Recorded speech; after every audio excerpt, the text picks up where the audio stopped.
इसमें समस्या बस ये है कि वो ये चाहते हैं कि अनुवाद उर्दू में किया जाए, यानी कि ईश्वर के समकक्ष जो शब्द है खुदा अगर है तो खुदा वहां पे रखा जाए, हिंदी में तो लिखो ही मत या संस्कृत में तो लिखो ही मत। समस्या इस तरह से तो हम किसी भी दर्शन को उसकी नेटिव भाषा में समझ ही नहीं कर सकते। इस आर्गुमेंट की कमजोरी यही है कि कल को ये एक भाषा का भारत के लोग, और इसको एक बहुत बड़ी इसमें गलत इंटरप्रिटेशन हुई है कि इक्वलाइजेशन की तरह देखा नहीं, गलत नहीं हुई है, मैं अभी भी कह रहा हूँ ये इक्वलाइजेशन मानने वाली चीजों में गलत नहीं होती, अलग होती है, ये मानने वाली चीज है। आई एम नॉट सेइंग, या जो भी अनुवाद है वो ये नहीं कह रहा है कि ईश्वर is equal to specific nouns of, चाहे वो राम हो, प्रॉपर्टीज गिनाए जाते हैं ना, वही ईश्वर के प्रॉपर्टीज है हमारे यहाँ।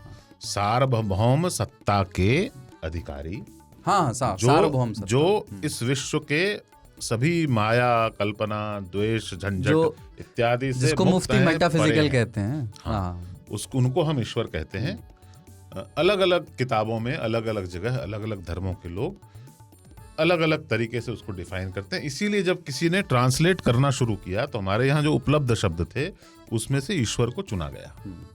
संकट ये आता है कि हमारे यहाँ जब लोग फॉर्म भरते हैं, name, father's name, caste, religion, Bharat में रिलीजन नहीं है, भारत में धर्म था, रिलीजन तो है ही नहीं हमारे यहाँ। लेकिन क्या हुआ, हमने चुना ना, कि हमने माना कि धर्म का अंग्रेजी रिलीजन होगा या रिलीजन का हिंदी धर्म होगा। क्यों? क्लोजेस्ट वही आता है। हमारे यहाँ तो धर्म होता था, रिलीजन तो होता ही नहीं है। और धर्म और रिलीजन में बहुत फर्क है। रिलीजन मजहब की तरह है, पर उसके लिए हमारे यहाँ कोई उपयुक्त वर्ड इसलिए नहीं है क्योंकि यहाँ वो था ही नहीं।